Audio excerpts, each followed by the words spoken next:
We've spoken about receiving while resting. We've spoken about feeling safe within your nervous system. But I want to talk about the relationship you have with receiving, because receiving just doesn't mean abundance. It means receiving help, receiving compliments, receiving pleasure.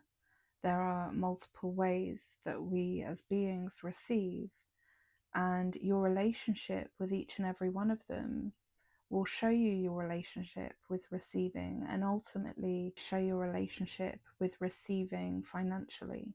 All of it is energy, all of it is the same way you view receiving.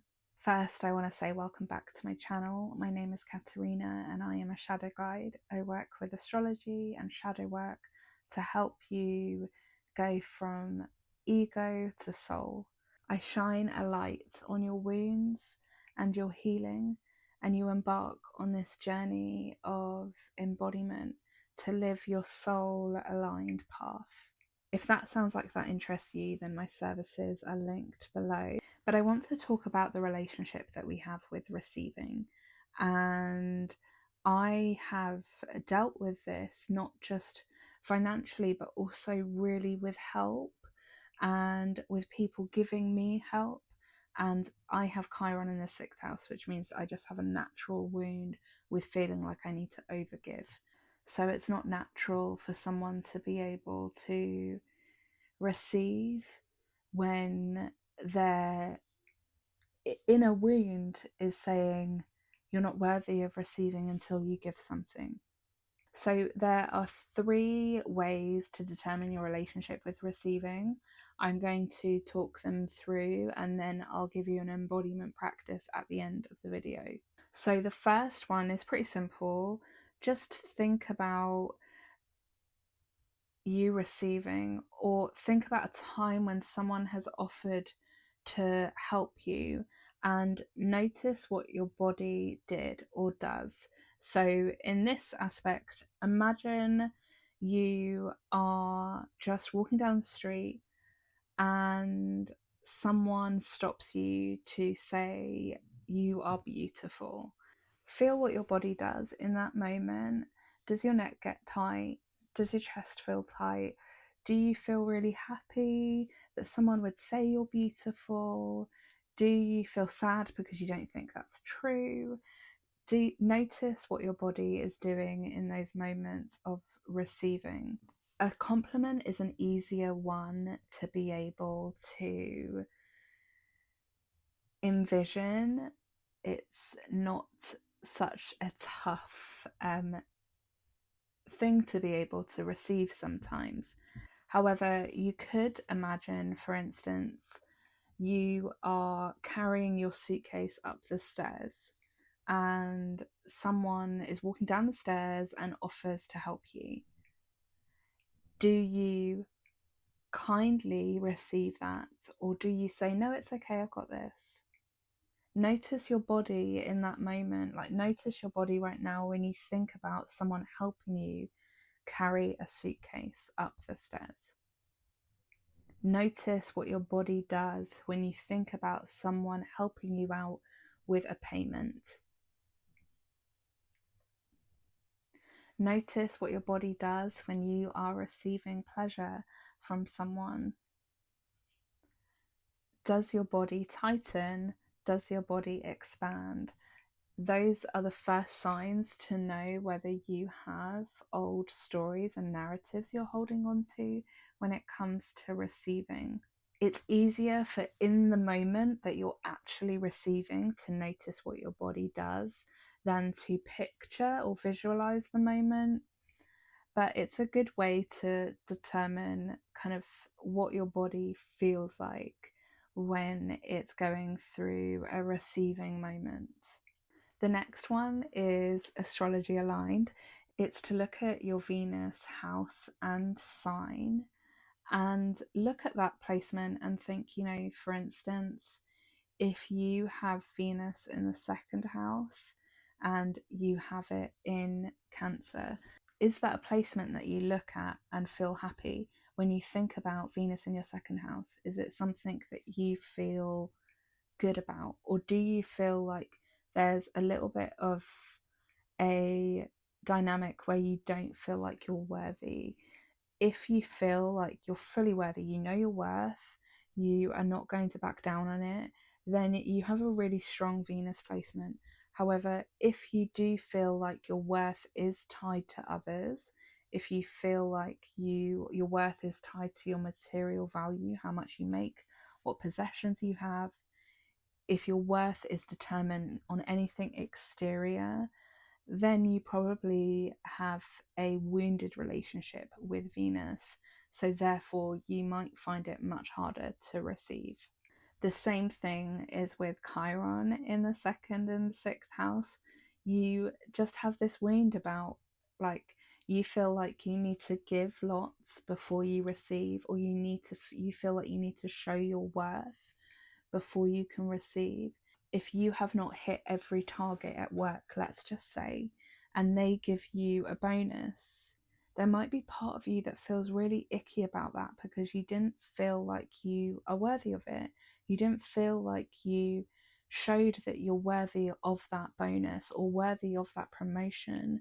You have this real relationship with self doubt there. Each house or sign that Venus is in will have a natural relationship with receiving. It's Venus at the end of the day, but it will determine kind of where you find that relationship with receiving more difficult, or where you tie your value on. So, for instance, if your Venus is in your 10th house in your career, you may feel like you need to prove yourself in your career before you can receive that promotion. If it's in the 11th house, you may feel like you need to do a lot to help the collective before you can rest and receive. There's every house has their wound and healing. So therefore, when Venus is in there, if it's a relationship where you feel like you've got a good relationship with Venus in that house, and you feel like you've got a good relationship with your value in that house, then you probably have a comfortable relationship with receiving. However, if there's a wound there and you don't have a good relationship with your value within that house, then that's a sign that you need to work on that healing and work on your relationship with receiving. The next one is talking about shadow work with receiving. So get a pen and paper, write out your notes on your phone, or dictate voice note. That's what I tend to do. And ask yourself questions like, when was the last time that someone offered to help you with something and you declined? When was the last time someone offered to buy you a coffee and you said no? Is there a time that someone, whether a relative or a friend or a partner, offered to help pay your bills for a month, offered to take you to a restaurant that was a bit more fancier than you normally might do? Ask yourself what you did in those moments. Do you remember feeling really anxious about going to that restaurant? Do you remember saying no to the help? No to the, whether it was them actively helping you, or whether that was them financially helping you, or even if it was emotional help. Maybe they just sat with you in moments and you felt really like they were just helping you through that moment, but you just felt like, don't fuss about me, don't worry about me, like, honestly, I'm fine, I've got this. So ask yourself those questions, and then ask yourself why. Ask yourself, like, what's the worst case scenario of you receiving help from someone? Where does your mind go to if you received help? When you understand your relationship with receiving and you remember the moments where you said no to help, whether that's financial, emotional, or physical, then you can get to the stage where you're like, okay, what's the worst case scenario of this? Like, where is my mind going to when I think about someone helping me? And it genuinely might be you feel like they'll think you're ungrateful because you haven't offered to help them. You may feel like you haven't given enough to warrant that help. You may feel like now you owe them, or you may feel like you're not worthy of that help, like you, not that you haven't given enough, but like you just haven't done enough, like you don't think you're worthy of that help. There's so many other possibilities of why you feel uncomfortable with receiving, but the shadow work just helps you to kind of get to that point. So ask yourself the physical question of like, when was the last time that you declined help or declined a view of receiving, whether again that's physical or financial or emotional, and then think about, okay, why did I say no? What was my thinking? Was it because I feel like now I owe them, or I feel like I need to give more before they offer that? It, you kind of go through that dissection to understand like the root core reason, and often sometimes that core reason mirrors back to your chart. You might mirror back to your Chiron, it might mirror back to your Venus sign. It's all a working wheel, and I absolutely adore it. If any of those three feel like they've triggered you in any way, you have got a negative relationship with receiving, and that's something that you actively have to work on. Now, the most basic thing you could do is just next time someone gives you a compliment, receive it without feeling like you need to give back. Just receive the compliment.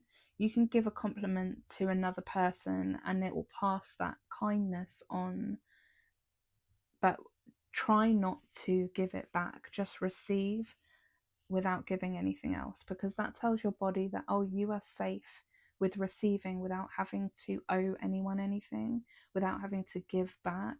You can receive and be safe within that receiving. But the harder ones to do are when it's actual help, and the only way that you can do that is by saying yes to that help. It can be small for a little bit. Maybe it's someone offering to, pack up your house with you or something, and you feel like that's such a big task for someone to do. Maybe just ask them to be like, yeah, come at this time, you can help me with the end of it, or I'll be really thankful for your help for 30 minutes.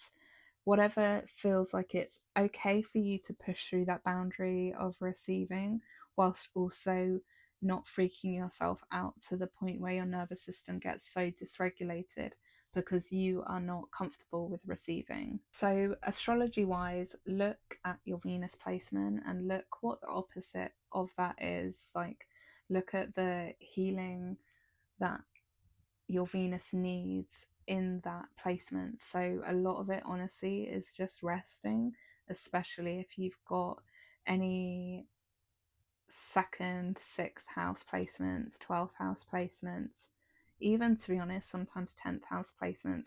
Your body just probably needs to rest and receive that rest. It's easier sometimes for people to go by sign. The house does show you where you naturally magnetize, but say for instance you have Venus in Sagittarius and you feel like no one really cares about your views, like they might be a bit out there, you feel like you want to go travel the world but you don't want to talk about it. The healing of that is doing those things, speaking up about your views, planning that trip.